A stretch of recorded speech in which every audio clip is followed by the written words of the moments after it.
Saya tak nak filler, nak buat dengan tarik benang boleh ke? Boleh. Awak nak buat apa pun boleh. Nak buat dengan benang, dengan filler, dengan skin booster, dengan surgery untuk facelift pun boleh. Yang ni dia cuma terpulang kepada bajet awak. Lepas tu apa yang awak boleh terima. Yang paling penting dia kena sesuai dengan pekerjaan ataupun lifestyle awak. Kalau awak jenis yang perlu jumpa orang, memang muka tu tak boleh accept terlampau banyak downtime, yang boleh buat tu dengan cara yang lagi soft, contohnya filler ataupun dengan skin booster. Kalau awak nak something yang last lagi lama, sama ada dia dengan face thread ataupun dengan surgery. So tak payah risau awak nak buat dengan rawatan apa. Yang penting awak tahu apa yang awak boleh terima yang dalam bajet awak dengan sesuai dengan lifestyle awak.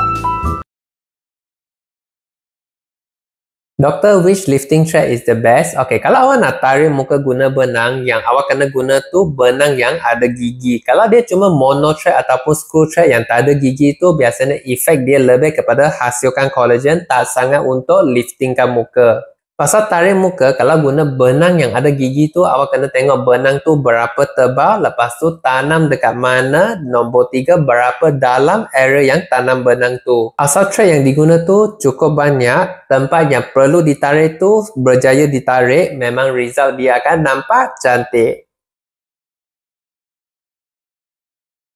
Kalau dah buat nose thread, lepas tu nak tambah balik dengan nose filler lepas sebulan, boleh ke tak? Asal first luka benang tu dia dah tutup, dah sembuh, dah cantik, tak rasa sakit, tak ada isu apa-apa, awak nak top up boleh. Tapi maksimum doktor suggest tambah tu 1 cc saja, jangan tambah terlampau banyak. Sebab dah ada benang dekat dalam, sheet tu dia dah naik lebih kurang separuh dah. Kalau awak masuk lagi filler yang terlampau banyak, risiko hidung tu dia jadi bengkak ataupun jadi lebar tu ada.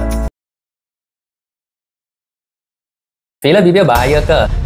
Sama. Jangan cari reassurance dekat komen sini. Untuk semua injection ataupun semua filler, semua rawatan, dia memang ada risiko tersendiri. Untuk bibir, dia memang ada banyak salur darah. So, risiko dapat lebam ataupun bengkak lepas injection dekat bibir tu sangat common. Benda yang sama, bibir ni sebab dia sangat dynamic. Kita asyik cakap, senyum, emosi, semua dia akan guna mulut, guna bibir. So, kalau awak nak isi tu, biasanya dengan 1 cc filler tu, dia dah cukup untuk bibir. Jangan isi terlampau banyak, nanti risiko sumbat tu tinggi, risiko dapat lebam tu pun tinggi.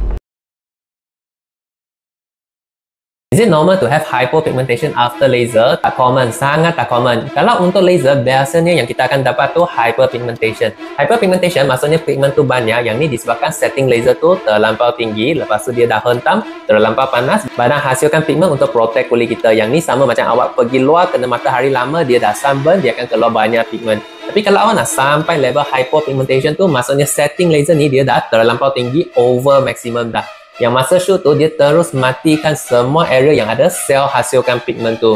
Itu yang buat kulit kita jadi hypopigmentation. Kalau nak bandingkan hypopigmentation, dia akan lagi teruk dari hyperpigmentation. Sebab tempat yang ada sel pigment tu, dia memang dah mati. Awak akan kekal selama forever. Awak akan dapat satu spot putih. Kalau hyperpigmentation, awak still boleh reverse lagi. Profilo tu ada filler ke? Bukan. Profilo walaupun dia sejenis HA yang dalamnya dia ada hyaluronic acid yang saiz besar dengan saiz kecil, main function dia lebih kepada hydration. Nak buat untuk lifting boleh, tapi dia tak tahan selama banding dengan filler. Filler pun sejenis HA tapi bezanya satu crosslink, satu non crosslink. So kalau awak buat profilo, dia memang tak akan jadi filler. Filler muka akan kembang juga ke? Asal awak cucuk benda tambah volume dekat muka, risiko kembang tu memang ada. So itu yang penting kenapa kena datang untuk buat face assessment, dah check. Contoh muka awak dia jatuh kenduk, yang volume perlu tu dia cuma 2 cc, 2 cc satu side, tapi awak nampak murah sangat, awak pergi buat sampai 8 cc, awak double up volume yang diperlukan tu, memang muka dia akan nampak berisi macam kena tumbuk pasal pipi pau. Kalau filler ataupun skin booster ni suntik cantik, suntik dengan amount yang diperlukan yang cukup ngam-ngam, memang result dia akan nampak cantik, natural sahaja. Bentuk ataupun muka shape memang akan nampak lagi define, lagi cantik. Rawatan paruh lekuk biasanya perlu berapa sesi? Sini Dr. Im dalam 3 sesi. Nak buat dengan cara apa? Sama ada dengan skin booster, substitution, punch biopsy ataupun dengan stem cell injection pun boleh. Yang mana sesuai, yang ni ikut jenis paruh yang awak ada, sama ada dia banyak box scar, rolling scar ataupun ice pick scar. Yang lagi satu ikut bajet masing-masing. Doktor, facelifting surgery ataupun face thread lagi bagus, tak ada mana yang lagi bagus. Dia terpulang kepada apa yang awak boleh terima. Kalau awak boleh terima high risk, high return, awak go with surgery. Tapi awak kena tahu, setiap inci kulit yang awak dah potong, memang dia takkan tumbuh balik. Yang tu isu dengan surgery. Kalau awak buat dengan face thread, kita tak potong kulit, cuma guna benang gantung naik balik area yang kendur tu. Kalau untuk surgery, korang sentiasa nampak orang yang banyak kedutan dekat muka, lepas dah tarik dia nampak licin macam kulit baby. Yang tu salah satu benda yang awak kena tahu, lepas surgery tu, memang muka dia akan bengkak kau-kau sebab banyak tempat yang kena potong, yang kena jahit, yang radang tu banyak, memang dia akan bengkak, nampak tense. Lepas bengkak semua tu dah suruh dalam sebulan, 2-3 bulan, baru awak akan nampak full result. Lagi satu benda, untuk surgery ni memang efek dia kekal, tapi kekal pun badan kita akan berusia, volume dalam tu dia akan kurang. So lepas 10 tahun, 20 tahun, efek dari surgery tu pun memang akan kurang. Kalau awak nak buat surgery, pastikan awak buat semua facelifting surgery ni dekat plastik surgeon yang betul-betul bertauliah. Kalau buat benang yang ada gigi, dia boleh tahan berapa lama? Kalau awak nak tahu pasal tahan lama ni, dia bukan sebabkan gigi tu. Tak kisah awak guna gigi tulang ikan, awak guna gigi zigzag, awak guna gigi arrow, yang ni dia tak kaitan sangat. Untuk semua gigi ni, dia cuma guna untuk sangkut, naikkan pipi ataupun naikkan hidung. Yang ni kalau banding dengan mono thread yang dia sangat smooth, langsung tak ada gigi, yang tu dia memang tak dapat nak buat lifting, cuma hasilkan collagen saja. Kalau awak nak dia tahan lama, awak kena pilih ingredient yang boleh tahan lama. Contohnya dengan PCL thread, yang paling short biasanya PDO thread. Yang in between tu dia PLLA thread. Pasal berapa harga dia, yang ni terpulang sama ada kita ada promo ke tak, anda tahu awak PM saja.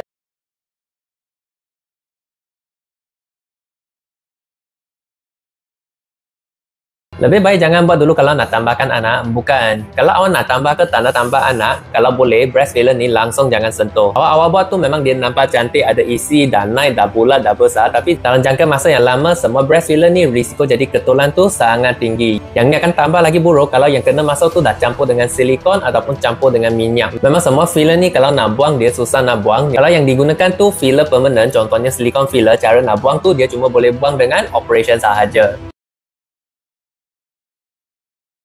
Jadi apa jawapannya? Jawapannya I pun tak tahu, sebab kalau awak dah buat breast filler ni, lama-lama tu awak rasa ada ketulan. Kalau awak kena bagi tahu yang masuk tu dia HA filler ataupun HA premium ke apa-apa HA, sepatutnya dia takkan last sepanjang sampai 6 tahun. Kalau dah lebih 3 tahun untuk HA filler, yang ni bukan benda yang biasa. Sama ada crosslink tu dia dah terlampau kuat crosslink, ataupun masa cucuk masuk tu dia dah tukar ataupun campur dengan benda lain, tu yang harga dia akan lagi murah. Kalau awak nak tahu apa ingredient dia, awak pergi buat scan, tak kisah dengan MRI ke apa-apa scan, yang tu cuma boleh tengok location dekat mana sahaja, sama ada dia dekat permukaan ataupun dekat bawah, dia dekat luar ke dekat dalam. Kalau awak nak tahu ingredient dia, awak kena ambil sampel tu, pergi test, baru awak boleh tahu apa ingredient dia.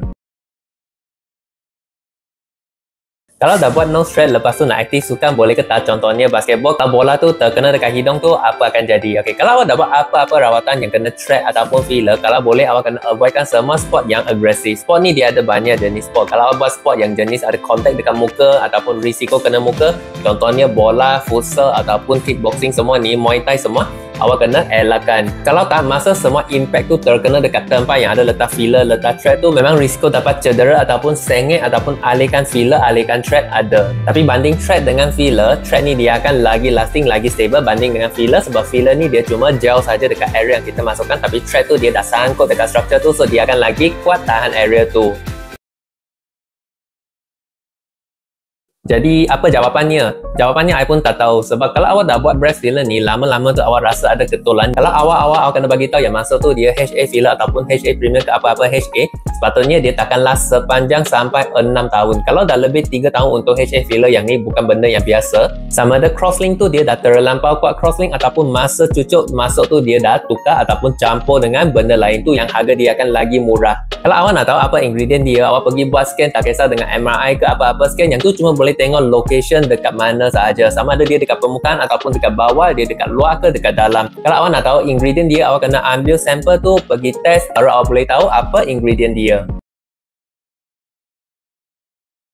Kalau ada active acne, nak buat Rejuven Exosome PRP, yang mana paling best? Tak, tiga-tiga pun tak best. Semua injection awak kena stop kalau awak ada active acne. Rawatan yang boleh buat masa active acne tu dia cuma skin treatment ataupun rawatan yang untuk suruhkan jerawat saja. Ini sebab kalau kita cucuk dekat muka yang ada active acne, kita akan tambahkan laluan untuk kuman tu merebak, pergi lagi dalam, pergi lagi banyak tempat. Tu yang kita nak elakkan semua injection masa awak ada active acne. Tunggu semua active acne awak tu dia dah surut, dah stable, baru awak buat dengan rawatan injection ni untuk settlekan masalah parut ataupun pigmentation jerawat.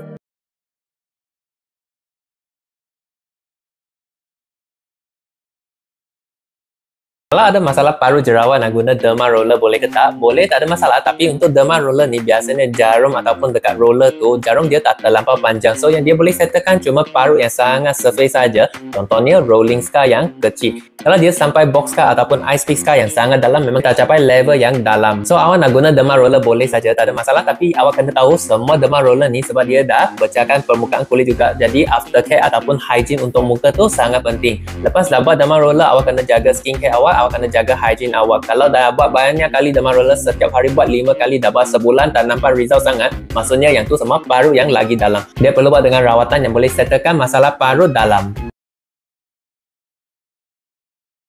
Monothread tu sama dengan collagen stimulator ke? Okey, kalau awak nak classify dia sebagai collagen stimulator pun boleh sebab dari ingredient ataupun material dia memang digunakan untuk hasilkan collagen. So monothread ni sebab dia tak ada gigi, nak buat untuk lifting memang susah. So awak nak guna tu letak dekat tempat yang ada paru, tempat yang kusam, nak bagi dia ratakan, awak boleh guna monothread. Tapi isu dengan monothread tu biasanya dia kena cucuk banyak tempat sebab satu benang yang sangat halus tu dia nak hasilkan collagen sometimes susah dengan satu benang tu. Banding dengan cara injection tu dia boleh masuk lagi banyak volume, lepas tu downtime tu dia lagi kurang sebab cara injection tu dia cuma buat satu opening ataupun beberapa opening, banding dengan monothread yang perlu cucuk satu muka. So habis buat monothread ni, muka tu dia akan bengkak. Lepas perawatan awak kena bagi 2 ke 3 hari untuk semua bengkak tu surut. Pasal berapa lama boleh tak nampak result tu terpulang kepada material ataupun ingredient monothread tu.